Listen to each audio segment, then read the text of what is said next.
আপনি একটা ধর্ষককে ধরে ধর্ষকের মেডেল স্ট্যাম্প বরাবর গুলি করেন।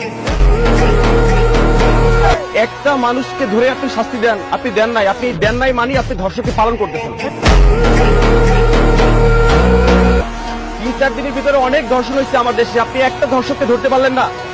আজকে যদি হাসিনা দেশে থাকতো আপনাকে আমাকে বুকে গুলি করতো, তাহলে আপনি ধর্ষককে ধরে গুলি করতেছেন না কেন?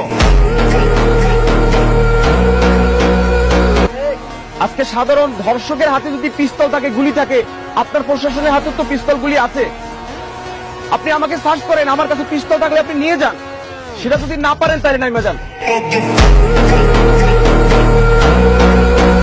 আপনি ধর্ষকের শাস্তি দিতে যদি না পারেন তাহলে আপনি চেয়ার ছেড়ে দেন, যে শাস্তি দিতে পারবে ওনাকে বসান।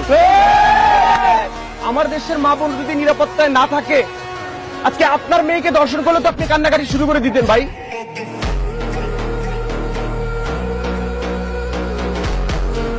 তাহলে আমার দেশের অন্য মেয়েরা যে ধর্ষিত হয় এটার কি কোনো মূল্য নাই? তাদের মান সম্মান নাই? তাহলে আপনি খুঁজতেছেন না কেন? আপনি একটা ধর্ষককে ধরে পিলারে টানাচ্ছেন না কেন?